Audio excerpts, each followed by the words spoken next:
నమస్తే, నేను Naresh. Welcome to స్వతంత్ర బిగ్ టాక్.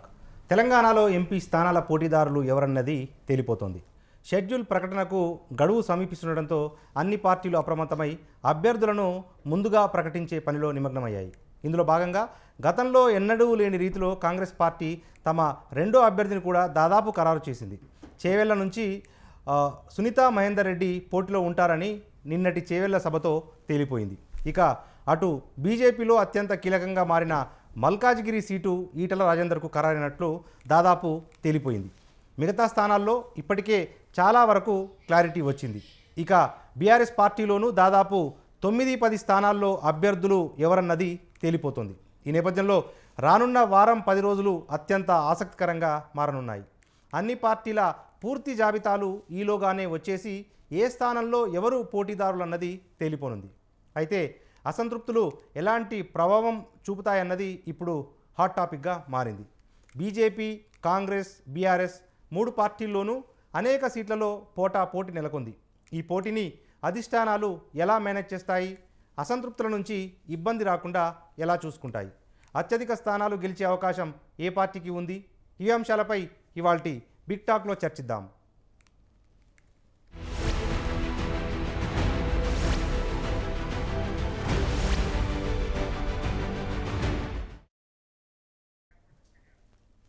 రైట్, ఇదే అంశంపై మన చర్చను కొనసాగిద్దాం. మనతో పాటు మనకు స్టూడియోలో అందుబాటులో ఉన్నారు టీపీసీసీ అధికార ప్రతినిధి దామోదరరావు అవేలి గారు. వారితో పాటు మరికొద్దిసేపట్లో బీజేపీ, బీఆర్ఎస్ ప్రతినిధులు సైతం మన డిబేట్లో జాయిన్ అవుతారు. మొదట మనం TPCC official spokesperson Damodara Rao Aveli గారి దగ్గరికి వెళ్దాం.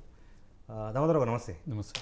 రైట్, ఏంటి ఇప్పుడు కాంగ్రెస్ పార్టీ గతానికి భిన్నంగా అంటే ఏఐసీసీ ప్రకటించాల్సిన పేర్లను పీసీసీ చీఫ్గా, ముఖ్యమంత్రిగా ప్రకటించేస్తూ వస్తున్నారు. ఏంటి అంటే కాంగ్రెస్ ఇది కాన్ఫిడెన్సా, ఓవర్ కాన్ఫిడెన్సా? లాస్ట్ టైం మీరు నరేష్ గారు ఎన్నికల ట్రెండ్ చూసే అసెంబ్లీ ఎన్నికలలో కూడా ఒకప్పుడు విమర్శించినట్టుగా కాంగ్రెస్ పార్టీ ఇప్పుడు ఆ పొజిషన్లో లేదు. అంటే ఒకప్పుడు కురువృద్ధుల పార్టీ, లేదంటే చాలా వరకు స్టాల్వర్డ్స్ ఉన్న పార్టీ, ఒకప్పుడు లాగా సాంప్రదాయాలు ఒక డెసిషన్ తీసుకోవాలంటే పలు రకాలైన చర్యలు దాటి, లేదంటే పలు రకాలైన స్టేజ్లు దాటిన తర్వాతనే తీసుకోవాలన్న ఆ ట్రెండ్ని మేము మార్చినాం. ఇది లాస్ట్ అసెంబ్లీ ఎలక్షన్స్లో మీరు చూశారు కూడా. సో ఇప్పుడు కూడా అదే ట్రెండ్ని మేము కొనసాగిస్తున్నాం. అంటే ఏదైతే ఇంతకుముందు అంటే స్టేజీలను మేము ఎప్పుడు మిస్ కాలేదు. అంటే సామాజిక సమతుల్యత, అసమానతలు, సమానతలు, సో యూత్ ప్లస్ రాజకీయ వర్గం, కార్మిక వర్గం, సో అన్ని వర్గాలను చూసుకుంటూ మేము బ్యాలెన్స్గా ముందుకెళ్తాం. సో అట్లానే అట్ ద సేమ్ టైం ఏ డెసిషన్స్ని కూడా లేట్గా చేసలేం. అంతెందుకు గవర్నమెంట్ ఫామ్ అయినప్పటి నుంచి కూడా ఇప్పటివరకు చూశారు, ఆల్మోస్ట్ 6 గ్యారెంటీలలో 4 గ్యారెంటీలు తీర్చేసినాము. 140 హామీలు కూడా కంప్లీట్ అయిపోయినాయి. మొత్తం ఇచ్చిన 430 హామీలలో 140 హామీలు కూడా మేము తీర్చగలిగినాం. అంటే కాంగ్రెస్ పార్టీ స్పీడ్ అందుకున్నది. ఒకప్పటి లెక్క ఒకప్పుడు కదా ఏదైతే సాంప్రదాయబద్ధంగా మేము చేస్తున్నటువంటి సెలక్షన్స్ కానీ వాటన్నిటికీ కొంచెం తెర దించి ఇప్పుడు యూత్కి మీరు మొన్న చూసుకుంటే కనుక అనిల్ కుమార్ యాదవ్ గారికి, ఆ తర్వాత మొన్న ఎమ్మెల్సీ వెంకట్ గారికి ఇవ్వడం జరిగింది. అంటే సామాజికంగా న్యాయం చూస్తూ ప్లస్ కులాల వర్గీకరణ, మతాల వర్గీకరణ plus at the same time youth, NSUI, కార్మిక వర్గాలు, ఆ వర్గం ఈ వర్గం అన్ని వర్గాలను కోఆపరేట్ చేస్తూ ముందుకెళ్తూ ఎట్ ద సేమ్ టైం మా ప్రపోజల్స్ని మన ఇప్పుడున్న పీసీసీ ప్రెసిడెంట్ రేవంత్ రెడ్డి గారు చాలా అసాధారణ రీతిలో పీఈసీని కండక్ట్ చేయడం, ఇప్పుడు పార్లమెంటరీ ఎలక్షన్ కమిటీని కానీ లేదంటే అక్కడ విన్న తర్వాత సిఈసీని కానీ ఆయన కన్విన్స్ చేసే విధానం కానీ, సో ఇవన్నీ కూడా మన రేవంత్ రెడ్డి గారికి వెన్నతో పెట్టిన విద్య. సో కాబట్టి ఏ స్టేజ్లో కూడా లేట్ లేకుండా and at the same time he's so confident. ఎందుకు? ఆయన ప్రజల నుంచి వచ్చిన వ్యక్తి, జెడ్పీటీసీ నుంచి ముఖ్యమంత్రి స్థాయికి వచ్చినాడు కాబట్టి ప్రజల యొక్క నాడి తెలుసు. సో మొన్న మహబూబ్ నగర్లో ప్రకటించిన వ్యక్తి అంటే ఆయన సొంత నియోజకవర్గం, కొడంగల్ నియోజకవర్గంలో జరిగిన దాంట్లో అది ఆయన పార్లమెంటరీకి వస్తుంది కాబట్టి సో ఆయన ఒక అడుగు ముందేసి దానిలో చెప్పినాడు. సో వంశీచంద్ర రెడ్డి గారు, ఆయన వంశీచంద్ర రెడ్డి గారు అంటే మామూలు వ్యక్తి కూడా కాదు, ఆయన సిడబ్ల్యూసీ మెంబర్గా కూడా ఉన్నారు. సో ఇలాగే నిన్న సునీతా మహేందర్ రెడ్డి గారిని చెప్పినట్టుగా సిగ్నల్స్ వెళ్ళిపోయినాయి. కానీ ఎంతసేపటికి ముఖ్యమంత్రిగా ఆయన పీసీసీ చీఫ్గా చెప్పినప్పటికీ so Pradesh election committee first ఇక్కడ నుంచి నిర్ణయించాలి, తర్వాత సెకండ్ స్టేజ్లో సిఈసీకి వెళ్ళాలి, తర్వాత సిడబ్ల్యూసీకి వెళ్ళిన తర్వాతనే అనౌన్స్మెంట్ అనేది అఫీషియల్గా జరుగుతుంది. సో అంతవరకు ఇప్పుడున్న కాంపిటీషన్ ఇప్పుడు బీసీ వర్గానికి, సామాజిక వర్గానికి, ఎస్సీ ఎస్టీకి అయితే ఆల్రెడీ రిజర్వ్డ్ ఉన్నాయి కాబట్టి సో ఉన్న 17 స్థానాల్లో ఎవరిని నిలబెట్టాలి, ఏ విధంగా నిలబెట్టాలనేది ఆల్రెడీ కార్యాచరణ జరిగింది. సో ఆటోమేటిక్ మేము ఆల్మోస్ట్ ఫైనలైజ్ ఉన్నాం. అతి తొందరలో ఆల్మోస్ట్ ఇంకొక వీక్ అంటే ఒక 1 వీక్ 10 డేస్ లోపు మేము క్యాండిడేట్లను కూడా సెలెక్ట్ చేసేసి మేము అనౌన్స్ కూడా చేయబోతున్నాం. సో కాంగ్రెస్ పార్టీ అనేది ఒకప్పటి 1885తో పోల్చుకుంటే ఇప్పటికి పోల్చుకుంటే టైంతో ప్రకారంగా టైంకి అనుగుణంగా ఈవెన్ బారాసా బీజేపీలు చేస్తున్న లేట్లు కూడా ఉండవు కాంగ్రెస్ పార్టీలో. ఏదైనా సరే డెసిషన్స్ ఒకప్పటిలాగా ఢిల్లీని సంప్రదించిన తర్వాతనే చేయాలి, అన్ని ఫైళ్ళకి ఢిల్లీ పోవాలని చెప్పేసి వీళ్ళు ఏదైతే బదనాం చేస్తున్నారో అది బదనాం కాదు. మేము తొందరగా వెళ్ళి కేంద్రంతో సఖ్యత పెంచుకొని దాని నుంచి పనులు తేవడానికి మేము ఢిల్లీకి వెళ్తున్నాం కానీ ఎవరిని కార్పొరేషన్ చైర్మన్ వేయాలన్నా లేదంటే ఎవరికి టికెట్లు వేయాలన్న దానికి కాదు. సో వాళ్ళది తిప్పి కొడతారు, ప్రజలు అనేది తిప్పి కొడతారు ఎట్లా కానీ. సో ఇలాంటి ట్రెండ్లోకి వచ్చేసినాం మేము, యూత్ ట్రెండ్. ఇంతకుముందు కురువృద్ధులకు స్థానాల్లో ఇంతకుముందు అక్కడ ఆ స్థానాలు అనేది ఇప్పుడు లేవు. రేవంత్ రెడ్డి గారు యంగ్స్టర్ని తీసుకొచ్చి పెట్టినారా లేదా ముఖ్యమంత్రిగా? సో అక్కడ డీకే శివకుమార్ గారు, సిద్ధరామయ్య గారు అంటే 2 నిమిషాల్లో రిజాల్వ్ చేసేసినారు. ఈసారి లాస్ట్ టైం కూడా ముఖ్యమంత్రుల ఎన్నికలో బీజేపీకి టైం పట్టింది, 15 రోజులు 20 రోజులు టైం పట్టింది, కానీ కాంగ్రెస్ పార్టీ మాత్రం 2 రోజుల్లో చెప్పేసింది. తెలంగాణలో మొన్న అపోజిషన్ లీడర్ కూడా ఎన్నుకోవడానికి చాలా టైం పట్టింది. ఇప్పుడు ఈవెన్ సరే బారాసా పరిస్థితి అనేది ఉప ప్రాంతీయ పార్టీ, సో దాన్ని మనం పడుచుకోవాల్సిన అవసరం లేదు. సో వాళ్ళు ఎట్లా తెలుసు, గ్లాస్ దించి కిందికి పెట్టేసరికి వాళ్ళు డెసిషన్ తీసుకుంటారు. So that's different. But Congress party ఇంతకు ముందు ఉన్న ఆ సాంప్రదాయకబద్ధమైన ఏదైతే ఆ లేట్లు ఉంటాయో, లేదంటే లేట్ అవుతుంది, లేదంటే వీళ్ళు తొందరగా చేయరు, ఏది కావాలన్నా ఢిల్లీకి పోవాలా, ఇలాంటివన్నింటినీ సాంప్రదాయక పద్ధతులన్నింటినీ మార్చి మా ట్రెండ్కి అనుగుణంగా ఇప్పుడు ఏదైతే 2024లో ఏదైతే స్పీడ్గా ఉన్నామో అదే స్పీడ్గా మేము ఈసారి కూడా ఎలక్షన్లోకి ముందుకు వెళ్తాము.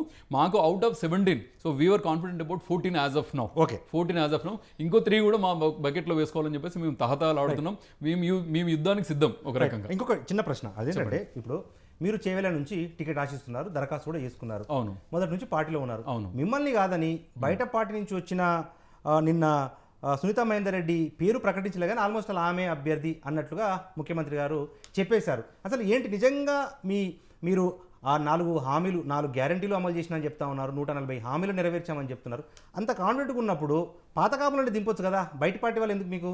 ఇప్పుడు పొలిటికల్ రాజకీయంగా ఇప్పుడు చాలా రకాలుగా ఎత్తుగడలు వేయాల్సి ఉంటుంది. అంటే ఇప్పుడు బీఆర్ఎస్ పార్టీ ఒకప్పుడు అసలు వాళ్ళను మేము వెళ్ళి ఇన్వైట్ చేసింది లేదు. సో వాళ్ళు మా యొక్క సాధ్యాసాధ్యాలను లేదంటే మా యొక్క పనితనాన్ని చూసి వాళ్ళుగా వచ్చి జాయిన్ అవుతున్నారు. ఇప్పుడు ప్రస్తుతానికి బీఆర్ఎస్ పార్టీ అక్కడ ఖాళీ అవుతుంది. సో అక్కడ నుంచి ఒక్కొక్కరు, అంటే ఇక్కడ సునీతా మహేందర్ రెడ్డి అని కాదు, అంతకుముందు మొన్న బొంతురామోహన్ గారు వచ్చారు. సో అంతకుముందు ఒక్కటి కాదు, ఇవాళ ప్రతిరోజు గాంధీ భవన్లో మీకు ఒక 100 నుంచి 200 మంది క్యూ ఉంటుంది. దానికి మీరు కూడా విట్నెస్. ఇంకొక విషయం మీరు అన్న దానిలో ఏంటంటే, నేను కూడా చేయవెళ్ళక అభ్యర్థిగా నేను టికెట్ కోసం నేను అప్లై దరఖాస్తు చేసుకున్నాను. నిన్న సునీతా మహేందర్ రెడ్డి గారు వచ్చారు, నేను కూడా అక్కడికి ఆ సభకి వెళ్ళినాను, నేను అటెండ్ అయినాను. కానీ అక్కడ ఆయన అఫీషియల్గా సునీతా మహేందర్ రెడ్డి గారిని టికెట్ ఏమి అనౌన్స్ చేయలేదు. నిజంగా రాజకీయ లబ్ధి కోసం, కాంగ్రెస్ పార్టీ యొక్క మనుగడ కోసం నిజంగా కాంగ్రెస్ పార్టీ కనుక ఆ స్టాండ్ తీసుకుని సునీతా మహేందర్ రెడ్డి గారికి మనం చేయాలంటే నేను చేయడానికి నేను ఇప్పుడు పెద్ద యోధులకి పక్కకు పెట్టేసి కాంగ్రెస్ పార్టీ చూసుకుంటుంది కదా, పార్టీ ప్రయోజనాల కోసమే ముందు మేము ఇంపార్టెన్స్ ఇస్తాం. కానీ నాకు స్వయంగా దామోదర్ రవేలి ఎంపీ కావాలి, లేదంటే నేను కాంగ్రెస్ పార్టీ అట్లయితేనే ఉంటాను అనే తత్వం మాది కాదు. సో అవన్నీ ఇప్పుడు రేవంత్ రెడ్డి గారు కూడా చూస్తున్నారు కదా. ఇప్పుడు నేను అభ్యర్థిగా నేను కూడా ఉన్నప్పుడు ఖచ్చితంగా ఆయన సామాజిక న్యాయం ప్రకారం నాకు ఇక్కడ న్యాయం చేయాలో నాకు కాంగ్రెస్ పార్టీ న్యాయం చేస్తుంది. సో కొత్తోళ్ళే వస్తే కొత్తోళ్ళకే టికెట్ ఇస్తున్నానని కాదు, ఆ రాజకీయ రకాలుగా పార్టీ ప్రయోజనాలను దృష్టిలో పెట్టుకుని వాళ్ళని ఇన్వైట్ చేయాల్సి వస్తుంది. ఇన్వైట్ చేసిన తర్వాత మళ్ళీ అధిష్టానానికి పంపించిన తర్వాత మంచి చెడులు చూసిన తర్వాతనే వాళ్ళకి ఎంపీ టికెట్లు అనేది అనౌన్స్ చేయడం జరుగుతుంది. రైట్. మనతో పాటు బీఆర్ఎస్ రాష్ట్ర నాయకురాలు మనోజ సుధాకర్ గారు జాయిన్ అయ్యారు. వారితో పాటు బీజేపీ రాష్ట్ర నాయకులు అంతెం రామరెడ్డి గారు జాయిన్ అయ్యారు. ఇద్దరు కూడా వెల్కమ్. మొదట మనం బీఆర్ఎస్ రాష్ట్ర నాయకురాలు మనోజ సుధాకర్ గారి దగ్గరికి వెళ్దాం. మనోజ గారు నమస్తే అండి.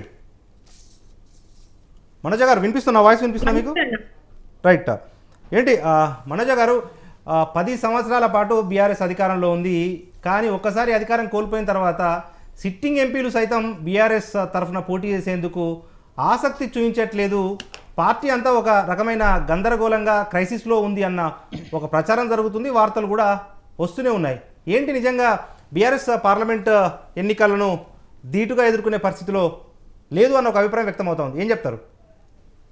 ముందుగా ప్యానెల్లో ఉన్న అందరికీ గుడ్ ఈవినింగ్ అన్న. ఈరోజు అంటే ఇదేంటంటే ఒకరు ఇద్దరిని చూసి బీఆర్ఎస్ పార్టీ అనేది బలహీన పడిపోయింది, ఒకరు ఇద్దరు పార్టీలో నుండి వెళ్ళిపోయినంత మాత్రాన బీఆర్ఎస్ పార్టీ అనేది బలహీన పడిపోయినట్టుగా. ఎందుకంటే 2001లో కేసీఆర్ గారు టిఆర్ఎస్ పార్టీ స్థాపించినప్పుడు అప్పుడు వేల మీద లెక్క పెట్టే అంత మందితోనే స్టార్ట్ చేసింది. కానీ ఆ వ్యక్తే 14 సంవత్సరాలు పోరాటం చేసి తెలంగాణ సాధించి తీసుకొచ్చిన తర్వాత బంగారు తెలంగాణ నిర్మాణంలో కూడా 10 సంవత్సరాలు తెలంగాణ ప్రజలకి మేము ఏ విధంగా పరిపాలన అందించినాము అనేది ఇప్పుడు అధికారంలో ఉన్న వాళ్ళని చూసి, వాళ్ళు చేయలేనివి చూసి కూడా తెలంగాణ ప్రజలు ఇప్పుడు బాధపడుతున్న పరిస్థితి ఉంది. ఎందుకు సిట్టింగ్లు ఎందుకన్నా, ఈ రోజు మీరు మనం చూద్దాము, ఖచ్చితంగా ఎంపీ ఎలక్షన్స్ లో బీఆర్ఎస్ పార్టీకి డబల్ డిజిట్ ఖచ్చితంగా దక్కుతుంది. ఎందుకంటే ఆల్రెడీ ప్రజలు ఒక అవగాహనకు వచ్చింది. ఏదో మార్పు అని చెప్పి కొంత ఏదైతే నెగిటివిటీ ఉందో దాన్ని గెయిన్ చేసుకొని ఈ రోజు అబద్ధాలు ఏవైతే హామీలు ఏవైతే అసలు సాధ్యం కాని హామీలు ప్రజల ముందు పెట్టి వాళ్ళ అధికారంలోకి వచ్చిన తర్వాత 4 నెలలు కూడా గడవలేదు, అప్పుడే ప్రజల నుండి ఎంత వ్యతిరేకత. అక్కడ డ్యాములలో చెక్ డ్యాములలో నీళ్లు లేకుండా కరెంటు కోతలు, ఇన్ని ప్రజలు ఇబ్బందులు పడుతున్నారు. వాళ్ళు చెప్పిన 6 గ్యారంటీలు కాలేదు. డిసెంబర్ 9న వాళ్ళన్న రుణమాఫీ చేయలేదు. వాళ్ళు ప్రజలకు ఇచ్చిన ఎలాంటి హామీ కూడా నెరవేర్చలేదు. ప్రజలకి ఈ రోజు ఏదైనా కేసీఆర్ గారు కొంచెం అంటే కేసీఆర్ గారు ప్రజలకి తెలిసి రావాలి అని చెప్పేసి మేము సైలెంట్ గుండి చూస్తున్నాము. ఈ రోజు ప్రజలు అన్ని అబ్జర్వ్ చేసి వీళ్ళు ఏవైతే 6 గ్యారెంటీలు ఇచ్చిండ్రో మేము ఇంప్లిమెంట్ చేస్తున్నాం. ఒకటన్నా నిన్న గ్యాస్ సిలిండర్ పథకంలో అసలు వీళ్ళు ఎంత ఘోరంగా అంటే ఇక్కడ మనకు ఎన్ని రాష్ట్రంలో మనకు 1,24,00,000 గ్యాస్ కనెక్షన్లు ఉన్నాయి. దాంట్లో 90 లక్షల తెల్ల రేషన్ కార్డులు మనకు కార్డుదారులు ఉన్నారు. దాంట్లో వీళ్ళు నిన్న రేవంత్ రెడ్డి గారు సీఎం గారు ప్రకటించింది ఏంటి, 40 లక్షల మందికి మేము గ్యాస్ సిలిండర్ పథకం మేము అందిస్తున్నామని. అంటే మిగతా వాళ్ళందరికీ మీరు ఎలక్షన్లలో వీళ్ళు చెప్పింది ఏంటి, ఇప్పుడు వీళ్ళు చేస్తున్నది ఏంటి? మేమేం చెప్పని అవసరం లేదు. బీఆర్ఎస్ పార్టీ తరఫున ఎవరిని నిల్చోబెట్టినా ఈ రోజు బీఆర్ఎస్ పార్టీ తరఫున ఆల్రెడీ ఈ అందరు నిల్చోవడానికి సిట్టింగ్లు కానివ్వండి, మిగతా వాళ్ళు కానివ్వండి రెడీగా ఉన్నారు. బీఆర్ఎస్ పార్టీ తరఫున పోటీ చేయడానికి ఖచ్చితంగా ఎంపీ ఎలక్షన్స్ లో కాంగ్రెస్ పార్టీకి ఖచ్చితంగా బుద్ధి చెప్తారు. ఎందుకంటే ఇప్పుడు మనం ఇది కూడా చూస్తున్నాం, ఏదైతే విద్యుత్ అని 200 యూనిట్స్ విద్యుత్ ఏదైతే ఇస్తామని చెప్పి దాన్ని కూడా మేము క్లారిటీ అడుగుతున్నాం కాంగ్రెస్ పార్టీని. ఎందుకంటే మనకి గృహ విద్యుత్ కనెక్షన్లు వచ్చేసి 1,03,48,000 కనెక్షన్లు ఉన్నాయి. దాంట్లో 200 యూనిట్లు యూజ్ చేసే వాళ్ళు 1,05,00,000 గృహ విద్యుత్ వినియోగదారులు ఉన్నారు. వాళ్ళందరికీ ఇస్తారా? మళ్ళీ ఇందులో కూడా షరతులు పెడతారా? వీళ్ళు ఏం చేసిండ్రు? పోనీ కనీసం వాళ్ళు డిసెంబర్ 9న ఇస్తామన్న రుణమాఫీ అయిందా? 2 లక్షల రుణమాఫీ అయిందా?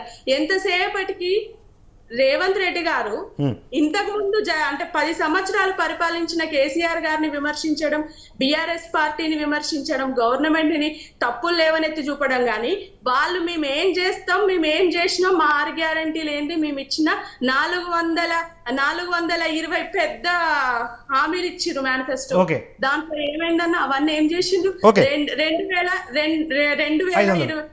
2025 చెప్పండి అన్న. రైట్, ఒక్క నిమిషం నేను వస్తాను, తిరిగి మీ దగ్గరికి వస్తాను. ఒక చిన్న బ్రేక్ తీసుకున్న తర్వాత బీజేపీ రాష్ట్ర నాయకులు అందేం రామరెడ్డి గారి అభిప్రాయం తెలుసుకున్న తర్వాత తిరిగి నేను మీ దగ్గరికి వస్తాను. ఎందుకంటే మీరు చాలా వాల్యుబుల్ పాయింట్స్ రేజ్ చేశారు. మరి కాంగ్రెస్ ఏం సమాధానం చెప్తుందో కూడా విందాం. మనతో పాటు బీజేపీ రాష్ట్ర నాయకులు అందేం రామరెడ్డి గారు ఉన్నారు. రామరెడ్డి గారు నమస్తే అండి. నమస్తే అండి. రైట్, రామరెడ్డి గారు మూడోసారి కూడా బీజేపీ అధికారంలోకి వస్తోంది. కనీసం 370 సీట్లు వస్తాయని చెప్పి బీజేపీ నేతలు చెప్తున్నారు. కానీ తెలంగాణకు వచ్చేసరికి బీజేపీ అభ్యర్థులు లేకపోతే రాజకీయ ఎత్తుగడల భాగంగా తెలియదు కానీ న్యూట్రల్స్ అంటే ఈరోజు గంటా చక్రపాణి గారిని, టీఎస్పీఎస్సీ మాజీ చైర్మన్ గంటా చక్రపాణి గారిని, దాంతోపాటుగా క్రికెటర్ వివిఎస్ లక్ష్మణ్ను మేము టికెట్ ఇస్తాము పోటీ చేయాలి అని చెప్పి ఆ ఇద్దరు నేతలను కూడా సంప్రదించినట్టుగా వార్తలు వస్తూ ఉన్నాయి. బీజేపీ అసలు ఏంటి అంటే అభ్యర్థులు లేకనా ఏంటి, మీ వ్యూహాలు ఏంటి? తెలంగాణలో ఎన్ని సీట్లు మీరు ఎక్స్పెక్ట్ చేస్తున్నారు? తెలంగాణలో కూడా బీజేపీకి అభ్యర్థులు లేరనే ప్రశ్నే లేదు. అది ఎవరో అది బీజేపీ విష ప్రచారం లాస్ట్ టైం అసెంబ్లీ ఎలక్షన్స్ లో ఏదో బీజేపీ బీఆర్ఎస్ ఒకటే అని అబద్ధం విష ప్రచారం చేశారో ఇలాంటి ఏంటంటే కాంగ్రెస్ పార్టీకి సునీల్ కొనుగోలు అనే ఒక వ్యూహకర్త ఉన్నాడు. అబద్ధ ప్రచారాలు అదే బీజేపీ మీద మెయిన్ టార్గెట్ బీజేపీ. నిన్న రేవంత్ రెడ్డి ప్రకటన కూడా ఏం చెప్తుందంటే బీఆర్ఎస్ కు 1 సీట్ రాదు, పోటీ బీజేపీతోనే అర్థం స్పష్టంగా. ఒక పాత బస్తీ హైదరాబాద్ సీట్ మాత్రం ఎంఐఎం వర్సెస్ బీజేపీ, మిగతా 16 కాంగ్రెస్ వర్సెస్ బీజేపీ. దాంట్లో minimum double digit target 17, minimum double digit అనేది బీజేపీ మొదటి నుంచి చెప్తుంది. కిషన్ రెడ్డి గారు కూడా నెల రోజుల కిందనే చెప్పడం జరిగింది స్పష్టంగా. బీఆర్ఎస్ కు 1 ఓటు వేసినా వేస్టే, 1 సీట్ వచ్చినా తెలంగాణకు లాభం లేదు, 1 సీట్ రాకపోయినా తెలంగాణకు నష్టం లేదు. మొదలు నెల కిందనే మా కిషన్ రెడ్డి గారు చెప్పారు. ఇప్పుడు టీవీ ఛానల్లో స్క్రోల్ బ్రేకింగ్ న్యూస్ ఏంటంటే తీవ్రమైన పోటీ బీజేపీ టికెట్లకని వస్తుంది. మీకు మరి ఎవరు చెప్పారు? గంటా చక్రపాణికి ఫోన్ చేశారు, వాళ్ళకి ఫోన్ చేశారని.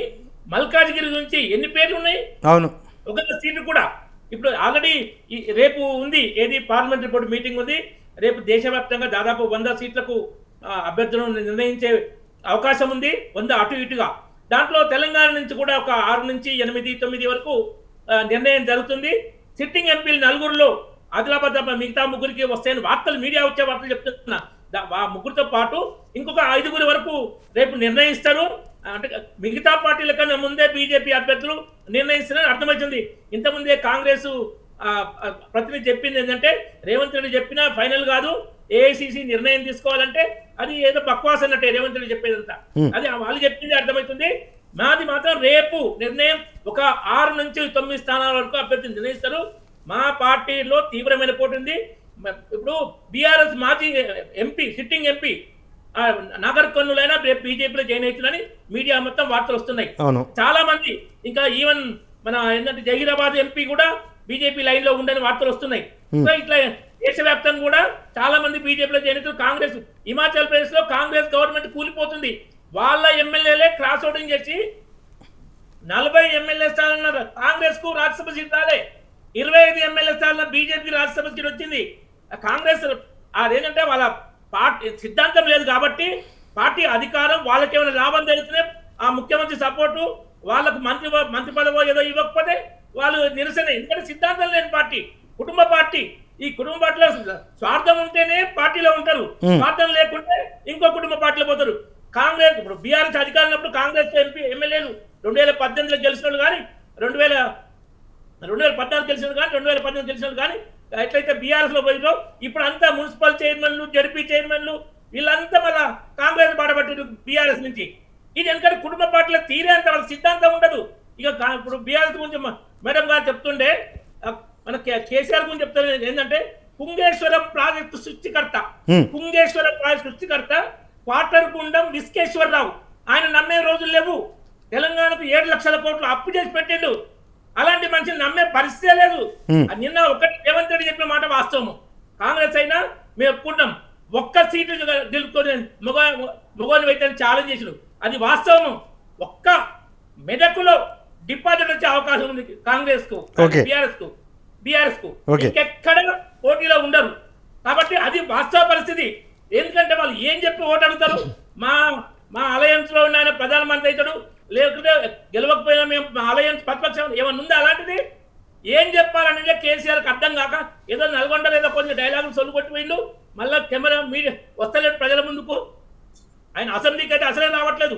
ప్రతిపక్ష నాయకుడు, ఇట్లా ప్రతిపక్ష నాయకుడు అసెంబ్లీకి రాకపోతే ప్రజలు ఎందుకు ఓటేస్తారు? ఎవరైనా డైరెక్ట్ అడిగే ప్రశ్న. ఇది పరిస్థితి కాంగ్రెస్ చెప్పాలంటే డిసెంబర్ 9 నాడే 2 లక్షల రుణమాఫీ, మీ కరెంటు బిల్లు సోనియా గాంధీ కడుతుంది, మీకు రైతు భరోసా 15,000 డిసెంబర్ 9 నాడే ఇస్తాం, పెన్షన్ 3,000 4,000 చెప్పి మాటలుగా చేసిందేంటి? 7 నెలల నుంచి పూజారులకు జీతాలు లేవండి రాష్ట్రంలో. దేవాలయం పెద్దలు రాష్ట్ర ప్రభుత్వం పూజారులకు జీతాలు ఇస్తలేరు. ఒక మతోన్మాద సంస్థ తబ్లీగీ జమాత్ ఏదైతే సౌదీ అరేబియాలో బ్యాన్ అయిందో, ఏదైతే ఢిల్లీలో కరోనా టైంలో మీటింగ్ బట్టి కరోనా వ్యాప్తి చేసిన దేశంలో ఆ సంస్థకు 2 కోట్ల 40 లక్షలు ఇచ్చారు. తర్వాత ఇప్పుడు ఆ సంస్థ దేశంలో బ్యాన్ కాలేదు కదండి. ఇప్పుడు కేంద్రంలో మీరే ఉన్నారు, బ్యాన్ కాలేదు, ఆ సంస్థ బ్యాన్ కాలేదు. మధ్యప్రదేశ్ లో వీళ్ళ గవర్నమెంట్ ఇచ్చింది కదా, మరి దాన్ని ఏమంటారు? ఓకే రైట్, చెప్పండి, కంటిన్యూ చేయండి. డబ్బులు ఇవ్వడం అదొకటి, డబ్బులు ఇవ్వడం. ఇంతకుముందు పేరు మీద పండుగకు, ముస్లిం పండుగకు స్కూళ్ళకు సెలవులు ఇచ్చారు. ఆయన హిందుస్థాన్ సౌకర్యం అని ఛాలెంజ్ చేసి పోలీసులే ఛాలెంజ్ చేసిన ఆయనకన్నా సీనియర్లు ఉన్న ప్రోటీన్ ఫిగర్ పెట్టారు. ఎంఐఎంతో దోస్తానికి మళ్ళీ ప్రయత్నం చేస్తున్నారు వీళ్ళు. ఇప్పుడు ముఖ్యమైన వార్త, ఆడ రాజ్యసభ ఎన్నికల్లో కర్ణాటకలో నాజీర్ హుస్సేన్ అట, ఎవరైనా పిఏ మల్లికార్జున ఖర్గే పిఏ గెలవగానే పాకిస్తాన్ జిందాబాద్ నినాదాలు మీరు ఉంటా అంటే నేను వీడియో చెక్ చేద్దాం సార్. ఇప్పుడు మీడియాలో వచ్చినాయని కూడా నమ్మే పరిస్థితి లేదు సార్. ఇప్పుడు మల్లికార్జున ఖర్గే పిఏ పాకిస్తాన్ జిందాబాద్ అంటే నమ్మే పరిస్థితి దేశంలో ఉందా? చెక్ చేద్దాం సార్, క్రాస్ చెక్ చేద్దాం. ఎందుకంటే ఎర్లీ జస్ట్ మనం ఏదో ఊహించుకొని చెప్పడం కాదు కానీ ఎర్లీ. ఓకే, మనతో పాటు దామోదర వైల్ గారు ఉన్నారు, టీపీసీసీ అధికార ప్రతినిధి.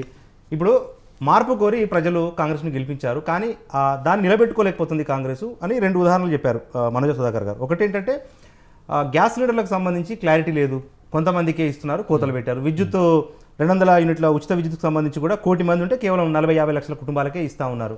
ఏంటి మీ మాట ఎందుకు అట్లా జరిగింది అనేది ఒక ప్రశ్న. ఇప్పుడు నరేష్ గారు, గత 9.5 సంవత్సరాల పరిపాలనలో 7,11,000 కోట్ల అప్పులు చేస్తే ఆ అప్పులకి వడ్డీలు కట్టడానికి ఎంత అవుతుందో నిన్ననే మన బట్టి విక్రమార్క గారు కూడా అనౌన్స్ చేసినారు. 70,000 కోట్లు జస్ట్ వడ్డీలు కట్టడానికి సరిపోతుంది. ఎందుకు ఈ 7 లక్షల కోట్ల అప్పులైనాయని చెప్పేసి ఇప్పుడు బీఆర్ఎస్ పార్టీ ప్రతినిధులు కానీ, సో వాళ్ళ మంత్రివర్గం కానీ, ఇంతకుముందున్న మంత్రివర్గం కానీ వారు ఆలోచించుకోవాలి. ఎందుకు మీరు చేసిన ఆతృత వల్ల, మీరు చేసిన ఏమంటారు చూడండి, ఊళ్ళో పెళ్లి కుక్కల హడావిడి అన్నట్టుగా మీరు ఇష్టం ఉన్నట్టుగా డెసిషన్లు తీసుకొని, ఇష్టం ఉన్నట్టుగా మీరు బార్లలో కూర్చొని మీటింగ్లు పెట్టుకొని, ఏదో పెట్టుకొని, ఈ రోజు మీరు రైతు బంధువులకు ఎవరికి ఇచ్చిండ్రండి? గుట్టలకు ఇచ్చిండ్రు, హైవేలకు ఇచ్చిండ్రు, పొలాలకు ఇచ్చిండ్రు, పొలాలకు కాదు చెరువులకు ఇచ్చిండ్రు, అసలు రాళ్లకు, రప్పలకు, కంకర మిషన్లకు, సో అన్నిటికీ రైతు బంధు ఇచ్చిండ్రు. అట్లా రైతు బంధు చేయడం వల్ల ఎంత అయింది? ప్రతి సంవత్సరం 22,000 కోట్ల రూపాయలు ఎక్కువ పోయినాయి.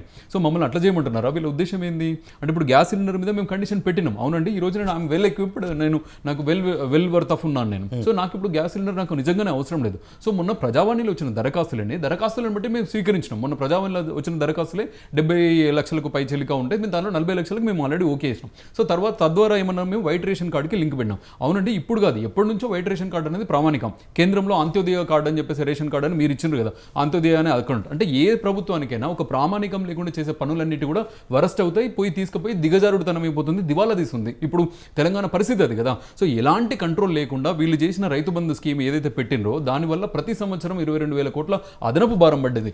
ధరణి భూములకు వీళ్ళు ఏదైతే ధరణిలో కూడా చేసిన అంటే ప్రతిదానికి ఒక్కరి కాదు, నేను కాగ్ రిపోర్ట్లో కూడా చూస్తే 2,88,000 కోట్లు వితౌట్ ఆథరైజేషన్ గవర్నమెంట్ పంచింది అన్నారు.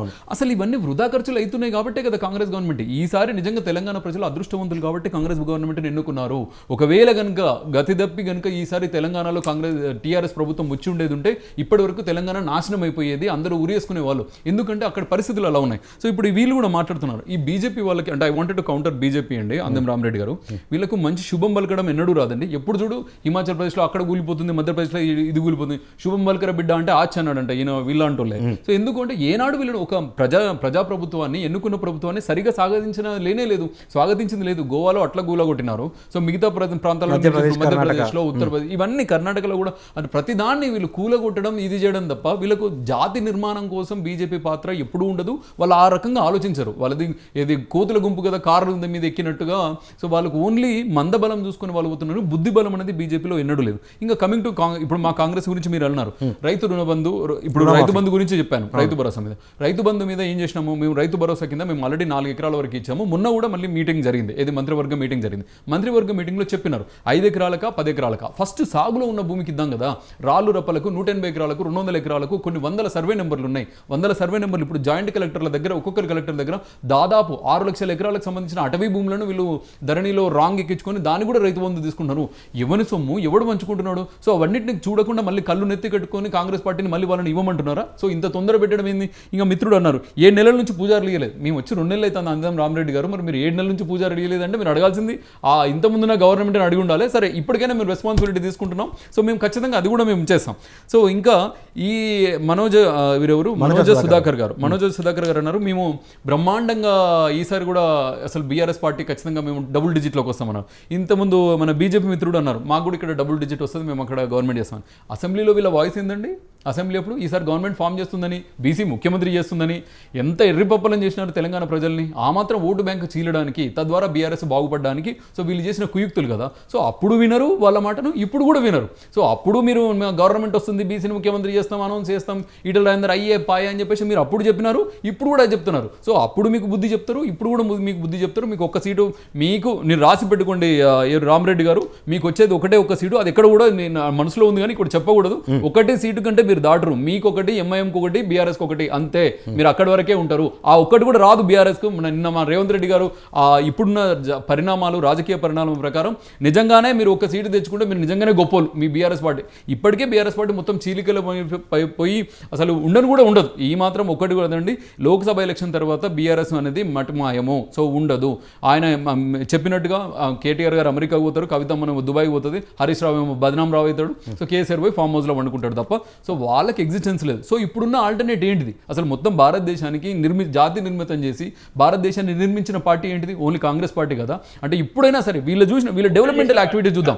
ఇప్పుడు రామిరెడ్డి గారు చెప్పినట్టుగా డెవలప్మెంటల్ యాక్టివిటీ చూద్దాం. ఆయన మాట్లాడిందని ప్రొటెం స్పీకర్ను ముస్లిం చేసినాం, వీళ్ళని ముస్లిం చేసినాం. మీరు కుల మతాలు ఎందుకు తీసుకొస్తారండి? ప్రొటెం స్పీకర్గా ఆయనకు అన్నిసార్లు 8 సార్లు ఎమ్మెల్యేగా చేసిన అనుభవం ఉన్నది. అది సెలెక్ట్ చేసింది ఎవరు? రాజ్మోహన్ గవర్నర్ గారు సెలెక్ట్ చేసినారు. మేము 4-5 పేర్లను పంపించినాం. ఒకళ్ళిద్దరు మీ వాళ్ళు ఒప్పుకున్నప్పుడు వాళ్ళు ఏం చేసినారు? ఆయనను పెట్టినారు. ఆ తర్వాత మీరు ఏం చేసినారు?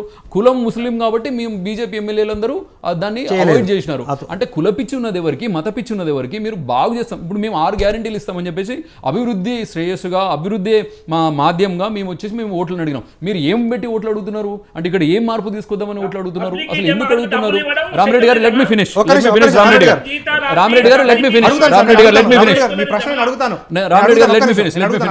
సో నేను బీఆర్ఎస్ కి చెప్పదలుచుకుంది అంటే వాళ్ళు అన్నారు ఆనాడు బీఆర్ఎస్ మొదలైనప్పుడు, టీఆర్ఎస్ మొదలైనప్పుడు జలవిహార్లో మా దగ్గర 2-3 ఉన్నారు. అవును మనోజ గారు, మీరు ఎక్కడ మొదలయ్యారో అక్కడికే వస్తారు, నో వర్రీ, బాధపడాల్సిన అవసరం లేదు. మీకు ఈసారి కూడా అదే పరిస్థితి ఉంటుంది. ఏ ఉన్నా 2-3 కుటుంబంలో ఉండాల్సి ఉంటుంది.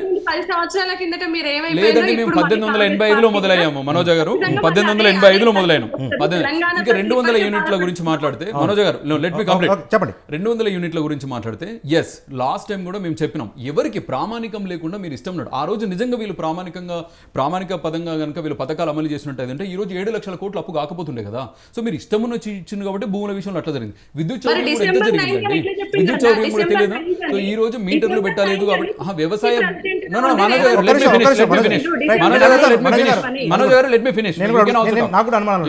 సో 200 యూనిట్ల విషయంలో మేమేమన్నాము, సగటుగా ప్రామాణికంగా తీసుకున్నాము. వారే చెప్పారు 1,03,00,000 అంటే దానిలోకి 1,05,00,000-7,00,000 కనెక్షన్స్ ఉంటే 1,05,00,000 వరకు 200 యూనిట్ల సగటు వరకే. మేమేం చెప్పినాము, ఖచ్చితంగా మేము అందరికీ ఎవరైతే 200 యూనిట్ల లోపల ఉంటారో సో వాళ్ళకి అగైన్ ప్రామాణికంగా ఒకటి తీసుకున్న తర్వాతనే వాటికి మేము దాన్ని ఇంప్లిమెంట్ చేస్తాము. ఇంప్లిమెంట్ చేయాలంటే మేము కూడా ఫేజ్ వైజ్గా వస్తున్నాం. మేము మొన్నటి ప్రజావాణిలో మీరు చూడండి, ప్రతి ఒక్కరికి ఏమన్నాం, రేషన్ కార్డ్స్ లేకుంటే రేషన్ కార్డు పెట్టుకోండి, వైట్ కార్డు లేకుంటే వైట్ కార్డు పెట్టుకోండి. డేట్ అయిపోయిన తర్వాత పరేషాన్ అయినారు ప్రజలు. అప్పుడు కూడా మళ్ళీ ఏం చెప్పినాం, ఈ రోజు కూడా చెప్తున్నాం, నిన్న సభలో రేవంత్ రెడ్డి గారు కూడా ఏం చెప్పినారు, మీరు ఇప్పటికైనా ఎంఆర్ఓ ఆఫీస్కి వెళ్ళండి, అప్లికేషన్ పెట్టుకోండి, ఖచ్చితంగా దీన్ని మేము అమలు చేస్తాము. 200 యూనిట్ అనేది మీరు మార్చి నుంచి కట్టొద్దని నిన్ననే అన్నారు కదండి. అంటే వీళ్ళు అప్డేటెడ్ లేరా? మనోజ గారు అని రామిరెడ్డి గారు అప్డేట్ లేరా? నిన్నటి నుంచి 200 యూనిట్ స్కీమ్ అయితే ఫ్రీ అని చెప్పేస్తాం కదా. సో తర్వాత గ్యాస్ బండది కూడా చెప్పేస్తాం కదా. సో ఎవరికి ఇస్తున్నారు అనేది వీళ్ళకు క్లారిటీ లేకుండా రామిరెడ్డి గారు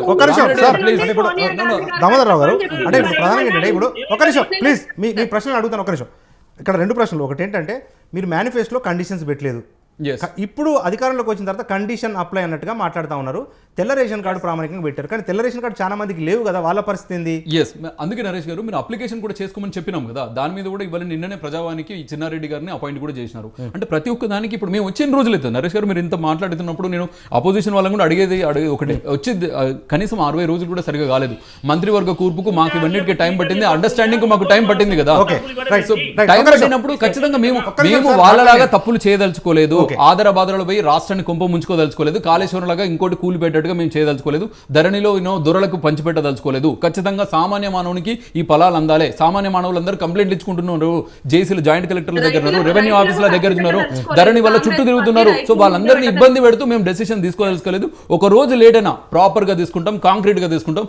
మళ్ళీ వచ్చే ఇప్పుడు 2050 మా విజన్, 2050 విజన్ తో మేము పోతున్నాం. సో అలాంటప్పుడు మేము ఎంత స్ట్రాంగ్ గా పోవాలి? సో మీరు అడగలేదని ప్రజలకు లేని నొప్పి వీళ్ళకి ఎందుకు? ప్రజలు వెల్కమ్ చేస్తున్నారు, మమ్మల్ని వెల్కమ్ చేస్తున్నారు కాబట్టి కదా బీఆర్ఎస్ పార్టీ మీ నాయకులందరూ వచ్చి మా దానిలో జాయిన్ అవుతున్నారు. నిజంగా మా అమలులు కానీ మా మేనిఫెస్టో కానీ రాంగ్ అయితే మీ బీఆర్ఎస్ పార్టీ కార్యకర్తలు కావచ్చు, బీజేపీ పార్టీ కార్యకర్తలు కావచ్చు వచ్చి ఎందుకు జాయిన్ అవుతున్నారు? అంటే వాళ్ళు అన్నింటినీ నమ్మి నచ్చే కదా జాయిన్ అవుతుంది. క్విక్ గా సమాధానం చెప్పండి. అందరూ పదే ప్రశ్నిస్తూ ఉన్నారు. తబ్లిగీ జమాతికి సంబంధించి వాళ్ళకు సభలో ఏర్పాటు చేసుకోవడానికి డబ్బులు ఇచ్చారు కానీ మా పూజారులకు డబ్బులు ఇవ్వలేదు, ఏంటి అంటే ముస్లిం పక్షపాతంగా వ్యవహరిస్తామని కాంగ్రెస్ ప్రభుత్వం అని మాట్లాడుతున్నారు. అట్లా కదండి, కాంగ్రెస్ ప్రభుత్వం ముస్లిం పక్షపాతి అయినప్పుడు మరి మధ్యప్రదేశ్లో వీళ్ళు కూడా ఇచ్చారు కదా, మరి అప్పుడు దాన్ని ఏమనాలి? భాజపా ప్రభుత్వం కూడా ఇచ్చింది కదా మధ్యప్రదేశ్లో. సో దాన్ని ఏమంటారు? ఫస్ట్ దాన్ని ఆన్సర్ చెప్పమనండి వాళ్ళకి, వాళ్ళు ఆన్సర్ చెప్పమనండి. సో సెంట్రల్ లో ఉన్నది ఎవరు? మీరే కదా. నిజంగా మీకు ప్రపంచ దేశాలలో రామిరెడ్డి గారు సింపుల్ సవాల్, ఇంటర్నేషనల్ లో దాన్ని బ్యాన్ చేసినప్పుడు మరి సెంట్రల్ లో ఉన్న మీరు దాన్ని ఎందుకు బ్యాన్ చేయలేదు? బ్యాన్ చేసిన తర్వాత మేము పైసలు ఇచ్చినామా చెప్పండి. మాకు సర్వమతాలు ఒకటి. ఇప్పుడు అట్లా కూడా నిన్న మేడారంకి 113 కోట్లు ఇచ్చినాం కదా నరేష్ గారు, మేడారంకి 113 కోట్లు ఇచ్చినాం కదా. తబ్లిగీ వాళ్ళకి ఇచ్చినాము, చర్చిలకు మనం క్రైస్తవులకు December 25 నాడు వాళ్ళకు కూడా ఇచ్చినాం కదా ఇనాములు. సో అందరికి ఇస్తున్నాం. ఒక పార్టీ అనేది ఏముంది? Please right right Gujarat Rama Reddy గారు ఒక్క నిమిషం ఇవ్వట్లేదు. రామరెడ్డి గారు ఒక్క నిమిషం ప్లీజ్ ఆదాయం నుంచే. నెక్స్ట్ మీది మేడం మనోజ్ సుధాకర్ గారు ఇప్పుడు మీరు 10 సంవత్సరాల అధికారంలో ఉన్నప్పుడు కూడా సంక్షేమ పథకాలు ఒక్క ఉదుటున అందరికి కూడా ఇంప్లిమెంట్ చేయలేదు. అప్పటి ముఖ్యమంత్రి గారు కానీ లేకపోతే మీ మంత్రులు కానీ అభివృద్ధి సంక్షేమం అనేది నిరంతర ప్రక్రియ, ఈ రోజు రాకపోయినా కూడా ఆందోళన చెందాల్సిన అవసరం లేదు, రేపు వస్తాయి అని చెప్పి మీరు ప్రామిస్ చేశారు. ఇప్పుడు కూడా వీళ్ళు ఒక 40 లక్షల మందికి ఇప్పుడు ఇస్తా ఉన్నారు. అందులో ఉన్న లోటుపాట్లు సరిదిద్ది 1-2 నెలల్లో అర్హులందరికీ ఇచ్చే అవకాశాలు ఉన్నాయి కదా, ఎందుకు తొందర అన్న ఒక విమర్శ చేస్తూ ఉన్నారు కాంగ్రెస్ వాళ్ళు. అంటే మా 10 సంవత్సరాల మా పాలన గురించి మాట్లాడితే కేసీఆర్ గారు అభివృద్ధిని ఒకవైపు సంక్షేమ పథకాలను ఒకవైపు బ్యాలెన్స్ చేసుకుంటూనే మేము 10 సంవత్సరాలు పరిపాలన కేసీఆర్ గారు కొనసాగించారు. ఇంకొకటి ఏంటంటే అన్న, ఎప్పుడైనా కూడా కేసీఆర్ గారు రైతే రారాజు అన్నట్టు రైతుకి ఫస్ట్ ఏదైనా రైతుకు పెట్టుబడి సాయం అనేది తీసుకొచ్చిందే కేసీఆర్ గారు. ఈ రోజు కేసీఆర్ గారిని చూసే దేశం మొత్తం రైతుకు పెట్టుబడి సాయం అనేది ఇస్తుంది. కానీ ఈ రోజు వీళ్ళు ఏం చేస్తున్నారు, మేము కొత్తగా మేమేం అడగట్లేదు, మేమేం మాట్లాడింది మా నాయకులు ఏం మాట్లాడింది అడగట్లేదు. ఒక పిసిసి ప్రెసిడెంట్ గా ఉండి రేవంత్ రెడ్డి గారు ఏదైతే చెప్పిండ్రో అదే అడుగుతున్నాం. రైతు బంద్ ఏమైపోయింది, మీరు ఎంత ఇస్తా అన్నారు, కేసీఆర్ బిచ్చమేస్తుండు అన్నారు. మరి ఇప్పుడు మీరు అదే ఎట్లా ఇచ్చిండ్రు రైతు బంధు, అది కూడా అందరికి మీరు ఎందుకు ఇవ్వలేకపోతున్నారు? ఓకే, మీకు ఇవన్నీ అంటే మీకు అధికారంలోకి వస్తామన్న అవగాహన లేకుండా ఇలాంటి హామీలు ఇచ్చిండ్రా? ఈ రోజు ప్రజలకు అదే స్పష్టంగా అర్థమవుతుంది. అంటే వీళ్ళు అధికారంలోకి వస్తాం అనుకోలేదు, ఏదో హామీలు ఏదో నోటుకొచ్చిన హామీలు అని చెప్పిండ్రు, 420 హామీలు ఇచ్చిండ్రు, ఇప్పుడు అవన్నీ చేయలేకపోతున్నారు.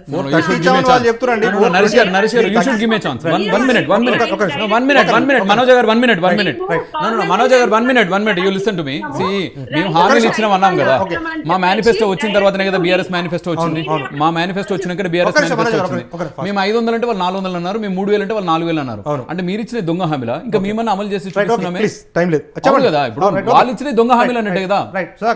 మనోజ్ గారు చెప్పండి. ఇప్పుడు 10 ఏళ్ళ ఆనాడు చెప్పింది కూడా ముఖ్యమంత్రి కేసీఆర్ కదా, రైతు బంధు కానీ రైతు రుణమాఫీ కానీ 1 టైమ్ లో చేస్తామని చెప్పేసి వచ్చిండు కదా. గవర్నమెంట్ ఎంప్లాయీస్ కి శాలరీస్ ఇస్తున్నాము, రైతు బంధు ఆపడం జరిగింది అని చెప్పి అంటే మీరు రైతులు మీకు ఓటేయలేదా? ఈ రోజు రైతు కళ్ళల్లో నీళ్లు చూస్తున్నారు. మీరు ఈ రోజు కరెంటు కోతలకు గురి చేస్తున్నారు. మనోజ గారు మీరు 2028 డిసెంబర్ లో మాట్లాడాల్సింది 2024 ఫిబ్రవరిలో మాట్లాడుతున్నారు. మనోజ గారు 2028లో మాట్లాడాలి, మీరు 5 ఏళ్ల తర్వాత మాట్లాడాలి మాట. కాంగ్రెస్ పార్టీ ఈ రోజు ఎండబెడుతుంది, దానికి సమాధానం చెప్పరా? కానీ ఎంతసేపటికి సవాల్ ఇస్తడం, ఒక సీటు మీరు ఛాలెంజ్ చేస్తారు. ఈరోజు ఛాలెంజ్ చేసిండ్రు, సీఎం పదవికి రాజీనామా చేస్తారా కేటీఆర్ గారు? మా రేవంత్ రెడ్డి గారు ఆ సవాల్ని మీరు తీసుకుంటారా? మేము డబుల్ డిజిట్ తో వస్తే, మేము ఒక్క సీటు కన్నా ఎక్కువ వస్తే మీరు కాంగ్రెస్ పార్టీ మీరు పక్కకు తప్పుకుంటారా గవర్నమెంట్ నుండి? ఈ రోజు మాట్లాడుతున్నారు బీఆర్ఎస్ పార్టీ గురించి, కేసీఆర్ గారి గురించి ఏం తెలుసు? కేసీఆర్ గారు తెలంగాణ కోసం పుట్టిన వ్యక్తి, తెలంగాణ కోసం బ్రతుకుతున్న వ్యక్తి. తెలంగాణ ప్రజలు ఈ రోజు మీకు కూడా తెలుసు, 1.7% ఓటింగ్ తేడాతోని ఈ రోజు మేము అధికారం కోల్పోయినా మీరు అధికారంలో ఉన్నారు. ప్రజా తీర్పుని గౌరవించి ఈ రోజు కేసీఆర్ గారు ప్రజల పక్షాన ఉన్నారు. ఆయన ఆరోగ్యం బాగాలైన పట్టుకొని మన బీజేపీ అన్నగారు ఏమంటారు, ఆయన బయటికి రారు అని అంటే, ఆయన నల్గొండ సభలో నిల్చొని మాట్లాడలేక ఒక చైర్ లో కూర్చొని మాట్లాడిన వ్యక్తి అసెంబ్లీకి వచ్చి మాట్లాడతారా? అదేందమ్మా, నల్గొండ దూరమా అసెంబ్లీ దూరమా? అసెంబ్లీలో కూర్చొని మాట్లాడొచ్చు కదా, అసెంబ్లీలో కూడా కూర్చొని మాట్లాడొచ్చు కదా. వ్యక్తిగతంగా అనారోగ్యాలు ఈ రోజు మేము అడిగేది ఒకటే, మీరేవైతే 6 గ్యారంటీలు అని చెప్పిండ్రో 100 రోజులలో ఇంప్లిమెంట్ చేస్తామన్నారో అవన్నీ మీరు చెయ్యాలి. లేకపోతే ప్రజల పక్షాన ఖచ్చితంగా బీఆర్ఎస్ పార్టీ నిల్చుంటది. బీఆర్ఎస్ పార్టీ ప్రజల పక్షాన ఖచ్చితంగా మీరు ఎన్ని బెదిరించినా, ఎన్ని సవాళ్ళు, ఒక సీఎం గా మాట్లాడే మాటల సీఎం పదవిలో ఉండి ఇలాంటి మాటలు మాట్లాడతారు, దాన్ని మీరు సమర్థించాలి. మనలాంటి వల్ల మనం ఇక్కడ కూర్చున్నప్పుడు మన సమాజానికి మనం అట్లాంటివి చెప్పొద్దు అన్న వాళ్ళు మీరు బీజేపీ అన్న మీరు కూడా పెద్దవాళ్ళు, మీరు కూడా ఏమంటుండ్రు, ఒక సీట్ తెచ్చుకొని అయితే మొగోడైతే చూపియండి అని మీరు కూడా మాట్లాడుతారు. దాన్ని అట్లాంటి మనం ఎంకరేజ్ చేయాలా?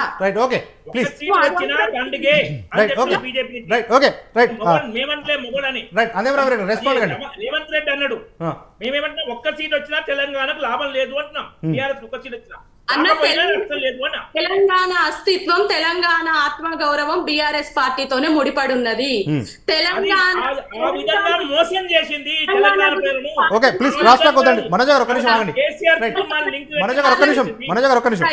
రైట్ గాంధీ దామోదర్ గారు మాట్లాడేది రైట్ BJP ప్లీజ్ నాయకులు అందరం రామరెడ్డి గారు ఇప్పుడు మాట్లాడేది బీఆర్ఎస్ పార్టీ ఎంపీలు మాత్రమే. రైట్ ఓకే రైట్ అందరం రామరెడ్డి గారు రెస్పాండ్. ఇప్పుడు కాంగ్రెస్ ప్రతినిధి మాట్లాడారు, బీజేపీ ప్రతినిధి బీఆర్ఎస్ ప్రతినిధి మాట్లాడారు. ఏంటి ఆ ప్రశ్నలకు ఏం సమాధానం చెప్తారు? ఒకటి, మధ్యప్రదేశ్ ప్రభుత్వము తబ్లీగీ జమాత్కు డబ్బులు ఇవ్వలేదు, అబద్ధం, పచ్చబద్ధం. ఓకే అలాంటి సంస్థలకు ఇవ్వదు. ఇప్పుడు వాళ్ళ ఏమైనా ప్రోగ్రామ్స్ ఏమైనా అంటే పూజాపరంగా ఇంకేమైనా ఉంటే దాని పరంగా ఏమైనా ఏర్పాట్ల విషయంలో చేస్తే తప్ప రామాలయానికి కూడా సుప్రీంకోర్టు ఎప్పుడైతే తీర్పిచ్చిందో 2018లో రామాలయం విషయంలో ట్రస్ట్ ఏర్పాటు చేయమని సుప్రీంకోర్టు కేంద్ర ప్రభుత్వాన్ని ఆదేశిస్తే ₹1 చందాతోనే ట్రస్ట్ ఏర్పాటు చేయడం జరిగింది. రామాలయ నిర్మాణం రామభక్తుల దేశవ్యాప్తంగా ఉన్న మతం తప్ప అభివృద్ధి ఏదైనా మాట్లాడమనండి నరేష్ గారు. ఇది మతానికి సంబంధించి కాదు, భక్తి టీవీ అంతకంటే కాదు. నరేష్ గారు మీరు భక్తి టీవీ కాదు, భక్తి టీవీ కాదు. ఆయన మతం గురించి ఎందుకు మాట్లాడుతారండి? అభివృద్ధి గురించి మాట్లాడండి. దార్సలం బోర్డు ఇచ్చింది కాంగ్రెస్ పార్టీ. ఇది వీళ్ళు సెక్యులర్ గురించి మాట్లాడతారు, బీజేపీ మతం మాట్లాడతారు. ఇప్పుడు సరే ఆ అంశం వదిలేసండి. అభివృద్ధికి సంబంధించి ఎంఐఎం పుట్టించింది కాంగ్రెస్, ఎంఐఎం తో మేయర్ పదవి పంచుకుంది కాంగ్రెస్, ఎంఐఎం ని పెంచి పోసింది కాంగ్రెస్. ఇప్పుడు మొత్తం కాంగ్రెస్ ఎంఐఎం గా మారిపోతుంది ముస్లిం అనుకూల ధోరణితోటి. Right okay right. ఇక అంటే ఇప్పుడు తెలంగాణకు సంబంధించి తెలంగాణకు బీజేపీ ఏం చేసింది? అసలు విభజన హామీలను నెరవేర్చలేదు, గత ప్రభుత్వంతో వైరం పెట్టుకొని తెలంగాణ ప్రజానికానికి నష్టం చేసింది. అటువంటి బీజేపీ ఏం చెప్పి ఓట్లు అడుగుతారని ప్రధానంగా కాంగ్రెస్ ప్రశ్నిస్తోంది. తెలంగాణ రాష్ట్రం నుంచి కేంద్ర ప్రభుత్వానికి 4 లక్షల కోట్ల ఆదాయం వస్తే కేంద్ర ప్రభుత్వం 9 లక్షల కోట్లు తెలంగాణ ప్రభుత్వం ఇచ్చిన దాంట్లో ఖర్చు పెట్టిన దాంట్లో ఉంది. దీనిపైన కిషన్ రెడ్డి గారు దాదాపు సంవత్సరం క్రితం 9 నెలల క్రితం బుక్ రిలీజ్ జరిగింది విత్ ఫిగర్స్. బుక్ ప్రింట్ చేసి పంచడం జరిగింది అంకల్తో సహా. ఏదైతే 32% కాంగ్రెస్ ప్రభుత్వ కాలంలో రాష్ట్ర వాటా ఉండేదో కేంద్ర రాష్ట్రాల నుంచి వచ్చే డబ్బులు, దాన్ని 42% పెంచి ఇంకోసారి 42-41 విధంగా 3,80,000 కోట్లు నగదు ఇవ్వడం జరిగింది. 15,000 కోట్లు జిఎస్టీ కాంపెన్సేషన్ కానీ కరోనా వలన వచ్చిన ఆదాయంలో లోటు ఆదాయం వల్ల 15,000 కోట్లు అదనంగా ఇచ్చి 4 లక్షల కోట్లు. ఇదేంటంటే ఇది నగదు 4 లక్షల కోట్లు, ఇంకో 5 లక్షల కోట్లు రైతు సబ్సిడీలు, రైతు కిసాన్ సమ్మాన్ నిధి, తర్వాత రైతుల ఇతర ప్రాజెక్టుల విషయంలో 80,000 కోట్లు ఖర్చు పెట్టినది. 1,20,000 కోట్లు జాతీయ రహదారులకు, 40,000 కోట్లు రోడ్లకు తెలంగాణలో. కరెక్టే సార్. ఇప్పుడు మీరు ఒక్క నిమిషం సార్, చిన్న అందరూ నా ఒక స్ట్రైట్ క్వశ్చన్ సార్. ఇప్పుడు ఫైనాన్స్ కమిషను 41% రికమెండ్ చేసింది రాష్ట్రాలకు రావాలి అని చెప్పి, కానీ సెస్ల పేరుతోటి దాదాపు 20% నిధులను పక్కన పెట్టి మిగిలిన 80% నిధుల నుంచే 41% ఇస్తా ఉంది రాష్ట్రాలకు. అది నిజం కాదా? మొన్న రీసెంట్ గా ఒక స్టడీ కూడా వచ్చింది సార్. ఒక్క నిమిషం సార్, ఇంకా నాకు ఫినిష్ కాలేదు సార్, ఒక్క నిమిషం. రాష్ట్రాల సార్ కేంద్ర పన్నుల్లో రాష్ట్రాలకు వాటా గతంలో 48% వచ్చింది, ఇప్పుడు 35% వస్తోంది. అది వాస్తవం కాదా? ఫిగర్స్ కూడా చెప్పండి. యూపీఏ కాలంలో 10 సంవత్సరాలు ఆ బుక్ లో ఉంది, మీకు బుక్ నేను తీసి చెప్పని చెప్తా. యూపీఏ కాలంలో కేంద్ర ప్రభుత్వం నుంచి వచ్చిన నిధులు 45,000 కోట్లు ఎంతో వచ్చినాయని, అది తెలంగాణ వాటా కింద 45,000 సమ్ ఫిగర్. కానీ అదే ఇప్పుడు దాదాపు 3,80,000 కోట్లు, ఇది 15,000 అదనంగా డైరెక్ట్ క్యాష్ కేంద్ర ప్రభుత్వం ఖర్చు పెట్టింది. రోడ్లు, రైల్వేలు ఇవి కాకుండా ఇప్పుడు 10 ఎక్కడ సార్ ఇప్పుడు రోడ్లు డెవలప్ చేశారని చెప్తున్నారు, కానీ ప్రతి ఏడాది 2.5 లక్షల కోట్లు రోడ్డు డెవలప్మెంట్ సెస్ కింద తీసుకుంటున్నారు కదా. ప్రతి లీటర్ పెట్రోల్ మీద 8 రూపాయలు, ప్రతి లీటర్ డీజిల్ మీద 8 రూపాయలు సెస్ రూపంలో వసూలు చేస్తా ఉన్నారు. అందులో రాష్ట్రాలకు వాటా దక్కట్లేదు అన్నదే ఒక ప్రధాన ఆరోపణ కేంద్రం మీద. పచ్చి అబద్ధ పాలన, ఊళ్ళల్లో సీసీ రోడ్లు, శ్మశాన వాటికలు ఏదైతే అవి, రైతు వేదికలు, వీటన్నిటికీ నిధులు కేంద్రం ఇచ్చేదే. అడవుల పెంపకం అన్నిటికీ తెలుసు. కానీ రాష్ట్ర కేసీఆర్ ప్రభుత్వం ఎక్కడెక్కడ ఏం ఖర్చు పెట్టింది, ఎంత ఎక్కడ చెప్పలే. మేము బుక్ రిలీజ్ చేసినాం ప్రింటెడ్. కాంగ్రెస్ కూడా క్వశ్చన్లు వేస్తే ఆ ఫిగర్స్ రూపాయలు ఇచ్చి క్వశ్చన్లు వేయాలి, వేగ ఆరోపణలు చేయదు. Right okay please right. ఒక చిన్న బ్రేక్ తీసుకుందాం, అన్నింటినీ మీరు సమాధానం చెప్పండి. ఎందుకంటే కాంగ్రెస్ చెప్తున్న లెక్కలు మొత్తం కూడా అవాస్తవాలు, సత్యదూరాలు అని చెప్పి బీజేపీ ఆరోపిస్తున్న నేపథ్యంలో మనతో పాటు దామోదర అవేలి గారు, టీపీసీసీ అధికార ప్రతినిధి. దామోదర గారు, ఇప్పుడు మతము అదంతా ఎలక్షన్స్లో మాట్లాడుకోవచ్చు, కానీ అభివృద్ధి విషయానికి సంబంధించి రాష్ట్రానికి 9 లక్షల కోట్ల సహాయం కేంద్ర ప్రభుత్వం చేసింది కాబట్టి ఈ రాష్ట్రంలో ఓటు అడిగే హక్కు మాకే ఉంది అని చెప్పి బీజేపీ అంటుంది. ఏంటి మీ ఇప్పుడు తెలంగాణ నుంచి జీఎస్టీ రూపకంగా సెస్సుల రూపకంగా పోయిన పన్నులన్నీ, వాళ్ళు మనకి ఇస్తున్న పన్నులన్నీ, మనకి ఇస్తున్న ఆదాయంలో వాళ్ళు ఎంత భాగం షేర్ చేస్తున్నారు. మీరు ఫస్ట్ టైం మీరు చూసి ఉంటారు, ముఖ్యమంత్రి అయిన తర్వాత రేవంత్ రెడ్డి గారు ఫస్ట్ విజిట్ చేసినారు. ఇది అమిత్ షా గారిని అక్కడ మోదీ గారిని కలవడానికి వెళ్ళినప్పుడు వెనుకబడిన జిల్లాలకు సంబంధించిన ఫండ్ అంటే ప్రతి సంవత్సరానికి 600 కోట్ల చొప్పున మూడు సంవత్సరాలకు సంబంధించిన ఫండ్ రాలేదు, ఈ 1800 కోట్లు ఇమీడియట్గా రిలీజ్ చేయమని చెప్పేసి మొన్న ఫస్ట్ మీటింగ్లో అక్కడికి వెళ్ళేసి మర్యాదపూర్వక మీటింగ్లో. ఆ తర్వాత అంతకుముందు రెండు సంవత్సరాలకు సంబంధించిన 28,000 కోట్ల రూపాయలను వీళ్ళు రిలీజ్ చేయలేదు అని చెప్పేసి దాన్ని కలెక్ట్ చేయడానికి వెళ్ళాడు. ఆ తర్వాత కేంద్రం నుంచి నిజంగా సపోర్ట్ చేసినట్టు అంటే ఏదైతే విభజన హామీలకు సంబంధించినట్టే ఇక్కడ మనకి ఏదైనా సరే ఇప్పుడున్న ఇక్కడ ప్రాజెక్టులకు ఏదైతే ఉందో ఒకదానికి జాతీయ హోదా ఇవ్వలేదు. పసుపు బోర్డు అన్నారు, పసుపు బోర్డు అనౌన్స్ చేసినారు, పైసలు ఇవ్వలేదు. ఎన్ని సైనిక్ స్కూల్స్ వచ్చినాయి, ఎన్ని మెడికల్ కాలేజీలు వచ్చినాయి, ఎన్ని నవోదయ స్కూల్స్ వచ్చినాయి. అసలు కేంద్ర ప్రభుత్వంగా తెలంగాణ మీద చూపించిన ప్రేమ ఏంది? ఎందుకంటే వీళ్ళ మోదీ గారే ఆనాడు పార్లమెంటులో వాళ్ళు ఏమన్నారు, తెలంగాణ ఏర్పాటు మీద అంత అక్కసు వెలబుచ్చిన వాళ్ళు అసలు వీళ్ళకి తెలంగాణ మీద ప్రేమ ఎక్కడి నుంచి వచ్చింది అంటే తెలంగాణకి ఇంత ఇచ్చినాం అందించడం చెప్తున్నాను, నువ్వు కలెక్ట్ చేసింది ఎంతో చెప్తలేవేంది? 2.5 లక్షల కోట్లు మీకు సంవత్సరంగా జీఎస్టీ వసూళ్లు మీకు అవుతుంటే మీరు ఇచ్చిన వసూళ్ళు ఎంత, మీరు మాకు ఇక్కడ స్పెండ్ చేస్తున్నది ఎంత, ఏ స్కీమ్ మీద ఎంత చేస్తున్నారు అనేది మీకు ఐడియా లేదా? మీకు చెప్పలేదా? నేను చెప్పినాను కదా, ఒక్కొక్క సంవత్సరానికి 28,000 కోట్ల డ్యూతోని మొత్తం 72,000 కోట్ల రూపాయలు రావాలని చెప్పేసి బట్టి విక్రమార్క గారు అన్నారు. ఇప్పటివరకు దానికి ఊసేయలేదు. ఇంకొకటి, విద్యుత్ మీటర్లు పెడతలేరన్న నెపంతో 25,000 కోట్ల రూపాయలు ఆపినరు. ఏదో ఒకటి వాళ్ళకి కావాల్సింది ఏంది సాకు. ఇక్కడ ఈయన చేసినారు బీఆర్ఎస్ వాళ్ళు, కాళేశ్వరంలో ఎట్లాగో లుకలుకలు ఉన్నాయి, స్కామ్లు ఉన్నాయి కాబట్టి ఆయన గట్టిగా అడగలేదు. సో వాడు కొట్టినట్టు వీళ్ళు గిల్లినట్టుగా చేసుకొని వాళ్ళు నాటకాలు చేసి మొత్తం తెలంగాణకు అన్యాయం చేసి 7,11,000 కోట్లకు అప్పులు కావడానికి పరోక్షంగా బీజేపీ కారణం కాదా?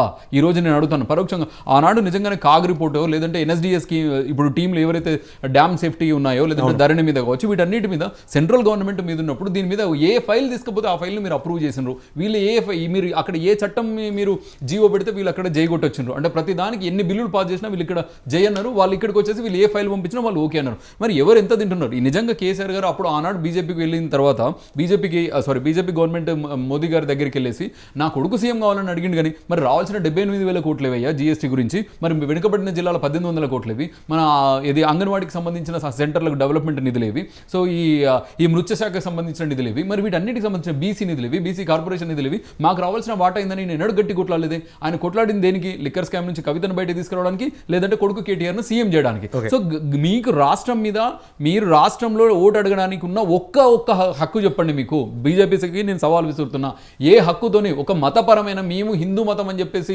అడగడము ఒర్రడము ఎంత పెద్ద డిబేట్ అయినా మీరు చూడండి, బీజేపీలో ఒకటే ఉంటుంది.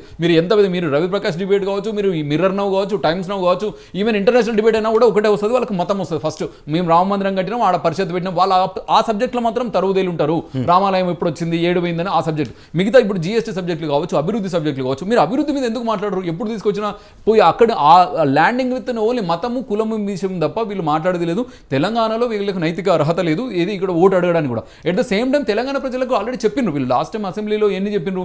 బీసీ ముఖ్యమంత్రి అన్నప్పుడే అందరు నవ్వుకున్నారు. వీళ్ళకి అప్పుడైనా కూడా కొంచెం వాళ్ళకి అనిపించిందో ఏదో తెలియదు, కానీ ఇప్పుడు జాతీయ అధ్యక్షులకు వాళ్ళ అధ్యక్షులకు అనిపించుండాలి. అసలు వీళ్ళకి 1 సీటు 2 సీటు రానోళ్ళు వీళ్ళు అంటే 3% అప్పుడు ఓటు పర్సెంట్ ఇప్పుడు పెరిగింది, కానీ అప్పుడు ఓటు పర్సెంట్ 3% ఉన్న వాళ్ళకే వీళ్ళు ముఖ్యమంత్రి ఎట్లయితారని అందరూ అది అప్పుడు కూడా తేటతెల్లం అయిపోయింది. సో వాటి అన్నిటికీ అనుగుణంగానే కదా తెలంగాణ ప్రజలు తీర్పిచ్చిందనే కదా మేము కూర్చున్నాం. అసలు ఒకసారి మీరు చూడండి జాగ్రఫికల్ గా మాకు వచ్చిన 64 సీట్లు ఎక్కడి నుంచి వచ్చినాయండి? ఎక్సెప్ట్ హైదరాబాద్ అనేది ఓన్లీ 3 ఎంపీ సీట్లతో కూడుకొని ఉన్నది. సరే మనకున్న 17 ఎంపీలలో 3 ఎంపీ సీట్లు తీసేస్తే ఎన్ని వస్తాయండి? 14 సీట్లు మేము కాంగ్రెస్ పార్టీ వాళ్ళకి గన్ చేసి ఉన్నది.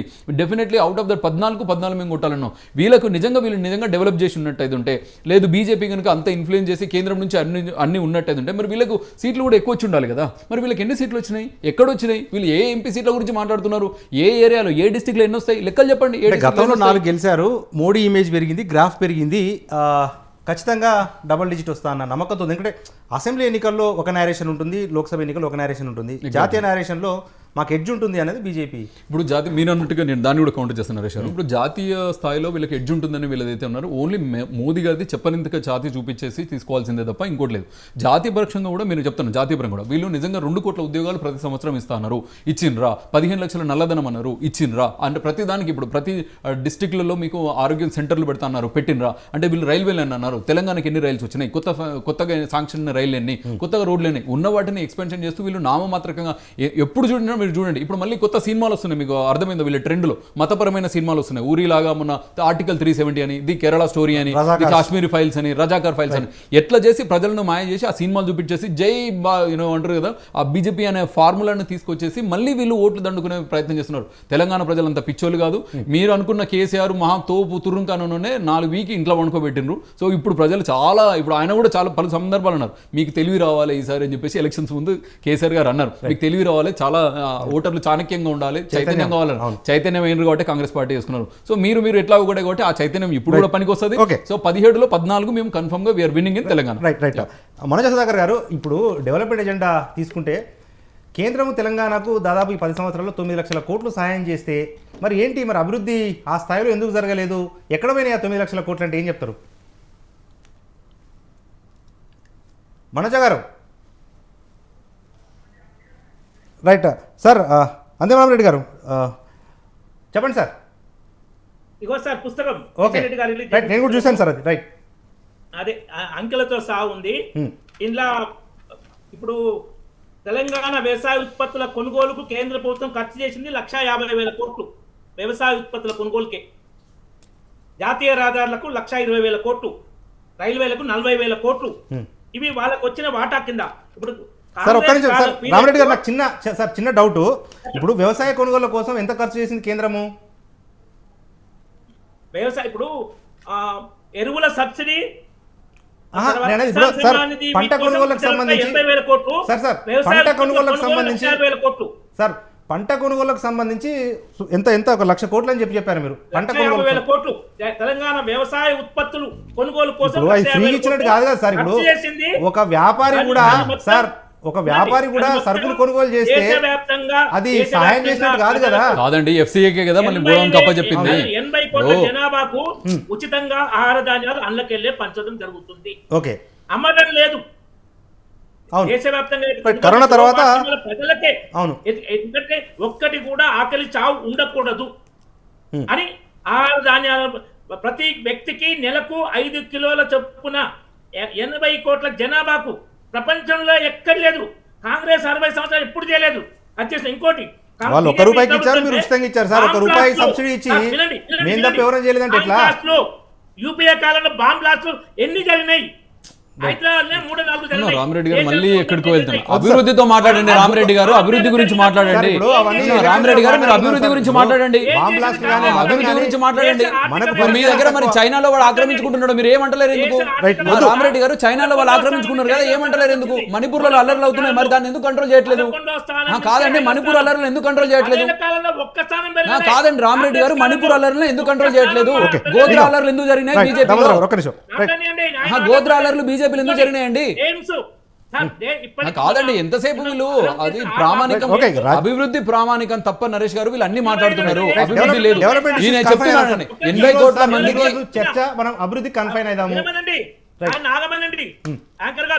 చెప్పండి సార్. 22 ఎయిమ్స్ దేశంలో నిర్మిస్తే కాంగ్రెస్ ప్రభుత్వం గత 55 సంవత్సరాల్లో ఒక్కటే ఏది రాయబరిలో సోనియా గాంధీ కాన్స్టిట్యుయెన్సీ లో నిర్మించింది. ఢిల్లీ ఎయిమ్స్ కూడా రాజకుమారి అమృత్ కౌర్ సొంత డబ్బులతో నిర్మించింది. వాజ్పేయి ప్రభుత్వ కాలంలో 6, మోడీ గారి ప్రభుత్వ కాలంలో 14 పైన 22, 23 అయినా ఈఎంలు. వీళ్ళు ఒక్కటే సోనియా గాంధీ నియోజకవర్గం పెట్టారు, ప్రజల కోసం పెట్టలే. వీళ్ళు డెవలప్మెంట్ గురించి అడుగుతారు. ఇప్పటి వరకు గ్యాస్ కనెక్షన్లు ఎన్ని ఇచ్చారో పేదలకు ఈ 9.5 సంవత్సరాలు వాళ్ళు డబ్బులు తీసుకొని ఇచ్చారు. ఎంపీ కోటా కింద ఇచ్చారు. మేము డైరెక్ట్ గా ఫ్రీగా ఇచ్చాం. బాత్రూమ్లు 12 కోట్ల బాత్రూమ్ దేశవ్యాప్తంగా ఇచ్చినది. 4 కోట్ల ఇండ్లు పేదలకు ఇవ్వడం జరిగింది. కాబట్టి అభివృద్ధి, సంక్షేమం. 74 ఎయిర్పోర్ట్లు ఉండే 150 పైగా ఎయిర్పోర్ట్లు అయినాయి. చైనాను ఢీకొట్టడం డోక్లాంలో కానీ, తర్వాత గల్వాన్లో కానీ. చైనా యుద్ధం 60 ఏళ్ళ ఘోరంగా ఓడిపోయింది నెహ్రూ ప్రభుత్వం. తర్వాత యుద్ధం జరగలే కదా, చైనాతో యుద్ధం జరగలే కదా ఇక తర్వాత. చెప్పండి. Right, okay sir. ఇవన్నీ ఇప్పుడు గత ప్రభుత్వాలే చేశాయి. ఇప్పుడు మీరు చెప్తున్న లెక్కల ప్రకారమే 4 కోట్ల ఇండ్లు మోడీ ప్రభుత్వం నిర్మించి ఇచ్చింది. అంతకుముందు యూపీఏ 3 కోట్ల ఇండ్లు నిర్మించి ఇచ్చింది కదా, అది వాస్తవం కాదా? మరి తెలంగాణలో ఎన్ని ఇచ్చింది చెప్పమండి. తెలంగాణలో ఎన్ని ఇచ్చింది సార్? యూపీఏ ప్రధాని మంత్రి ఆవాస్ ఇచ్చింది ఎందుకని మొత్తం 60 ఏళ్ళ కాలంలో 3 కోట్లు ఇచ్చిరేమో, కానీ ఈ 10 ఏళ్ల కాలంలో ఇవ్వలే, అబద్ధం అది. ఓకే ఆ ఇండ్లమ్మ ఇల్లు అని పెడితే అవి మరీ ఘోరంగా ఉండేవి. సరే అక్కడక్కడ ఎవరో కొంత సొంత డబ్బులు యాడ్ చేసుకొని కట్టుకున్నారు, కానీ నేను వాటిని పెద్దగా విమర్శించలేదు. ఏదో ఒకటి ఇచ్చారులే అని అనుకున్నాం. కానీ మేము ఏంటంటే అక్కడ ఈ కాంగ్రెస్ ప్రభుత్వ పథకాలు కానీ కేసీఆర్ ప్రభుత్వ పథకాలు కానీ సెలెక్షన్ అండి, యూనిఫామ్ టు ఆల్ లేవు. Uniform to all selection. ఇక్కడ సెలెక్షన్ అంటే కరప్షన్ అవకాశం. మోడీ ప్రభుత్వం ఏ ఒక్కటి సెలెక్షన్ లేదు. వైట్ రేషన్ కార్డా, ఎస్సీలా, ఎస్టీలా, మహిళలా, బీసీలా, ఈ కేటగిరీ. కానీ సెలెక్షన్ లేదు. సెలెక్షన్ ఎందుకు లేదంటే కరప్షన్ రాకూడదని. Okay right sir, final conclude చేయండి, మనకు టైం కూడా ఎక్కువ లేదు, ఒక 1-2 మినిట్స్లో. ఇప్పుడు అభివృద్ధి విషయానికి వస్తే ఇండ్ల విషయం కానీ, టాయిలెట్ల విషయం కానీ, ఉచిత బియ్యం విషయం కానీ, ఎయిమ్స్ విషయంలో కానీ వాళ్ళు ఇంత చేశాము కాబట్టి ప్రజలు మాకు ఓటేస్తారు, ఆదరిస్తారు అన్నట్టున్నారు. ఇప్పుడు కాదండి, తెలంగాణలో కంప్లీట్గా ఎక్కడైనా సరే, ఇప్పుడు రామిరెడ్డి గారు కానీ ఎక్కడికైనా వెళ్ళండి, ఇందిరమ్మ ఇల్లు లేని ఊరు ఎక్కడ ఉన్నదా ఇప్పటికీ? అంటే లాస్ట్ టైం మేము స్లోగన్ కూడా అదే తీసుకున్నాం, ఇందిరమ్మ ఇల్లు లేని ఊరు ఏమైనా ఉంటే దానిలో మేము ఓట్లు అడగమని చెప్పినాం. ఈ రోజు మాకు ఇందిరమ్మ ఇల్లు ఉంది. నిజంగానే ఇప్పుడు తెలంగాణలో ఉన్న బీఆర్ఎస్ ప్రభుత్వము బీజేపీకి అలయన్స్లోనే ఉన్నది. అన్ని ఓట్లు వాళ్ళే వేసినారు, బిల్లులకు పాస్ చేసినారు. సో వీళ్ళు ఉన్నప్పుడు మరి ఎన్ని ఇల్లులు కట్టించినారో చెప్పాలా. ఇప్పుడు వీళ్ళంటూ ఆకలి చావులు ఉండే 81 కోట్ల మందికి మేము అన్నదానం చేస్తున్నామని చెప్పేసి అంటున్నారు కదా, అది దరిద్రం కాకుండా ఇంకటి ఏముంటుంది అంటే, మీరు వచ్చి ఇంకా 10 ఏళ్ళైనా కూడా మీరు మేమన్నా దాన్ని తగ్గించుకుంటూ వచ్చినాం, కానీ కరోనా తర్వాత ఇంకా అది రేటు పెరిగింది. అంటే ఇప్పుడు మొన్న రోజ్ గారు దాన్ని ఏమంటారు, ప్రపంచ హంగ్రీ ఇండెక్స్ అని చెప్పేసి ఆకలి దాంట్లో మనది ఎన్నో స్థాయిలో ఉన్నదండి, 180 స్థాయికి పోయింది. ఉన్న 207 దేశాలలో 180 స్థాయి పోయింది. ఫుడ్ సెక్యూరిటీ యాక్ట్ అనేది ఇంట్రొడ్యూస్ చేసింది కాంగ్రెస్ పార్టీ 2013లో. నేషనల్ ఫుడ్ సెక్యూరిటీ యాక్ట్ చేసింది మీది. ఈ రోజు కూడా వాళ్ళకి ఏదైతే అన్నారో ఆధార్ కార్డు తీసుకొచ్చి బ్యాంక్ అకౌంట్ వేసి వాళ్ళకి డబ్బులు డీబీటీ, డైరెక్ట్ బెనిఫిట్ ట్రాన్స్ఫర్ ద్వారా కరప్షన్ లేకుండా ఉండాలని చేసింది కాంగ్రెస్ పార్టీ. ఒక విజన్ ఉన్న పార్టీ అండి. ఈవెన్ నరేగా ప్రాజెక్ట్ తీసుకున్నారు కదా, నరేగా రోజు 100 రోజుల పథకం తీసుకొచ్చి 100 రోజుల పని తీసుకొచ్చేసి వాళ్ళకు పని కల్పించింది కాంగ్రెస్ పార్టీ. సో ఇన్ని రకాలుగా చేసి తెలంగాణను ఇంత రకంగా అభివృద్ధి చేసిన పార్టీ మొన్న రీసెంట్ గా మాకు అవకాశం వచ్చింది 2 నెలలకు వీళ్ళకి ఈ విధంగా మీద పడి మతోన్మాదంతో తెలంగాణ మీద పడుతున్నారు. సో తెలంగాణ ప్రజలు దీన్ని అబ్జర్వ్ చేసిండ్రు, అర్థం చేసుకున్నారు. ఖచ్చితంగా అసెంబ్లీ ఎన్నికల్లో ఏదైతే బుద్ధి చెప్పినరో బీజేపీ పార్టీకి, బీఆర్ఎస్ పార్టీకి, ఈసారి కూడా అదే బుద్ధి చెప్తారు. కాంగ్రెస్ పార్టీకి ఖచ్చితంగా 14 సీట్లతో ఆశీర్వదిస్తారని కోరుకుంటున్నాను. Thank you. మరొక రోజు ఇదే అంశానికి సంబంధించిన డిబేట్ను కొనసాగిద్దాం. ఈరోజు మన బిగ్ టాక్లో పార్టిసిపేట్ చేసిన గెస్టులు మనోజ సుధాకర్ గారు, బీఆర్ఎస్ రాష్ట్ర నాయకులు, వారితో పాటు TPCC official spokesperson Damodara Rao Aveli గారు, వారితో పాటు బీజేపీ రాష్ట్ర నాయకులు అందెం రామిరెడ్డి గారు, అందరికీ కూడా ధన్యవాదాలు. ఇది ఇవాల్టి బిగ్ టాక్. చూస్తూనే ఉండండి స్వతంత్ర.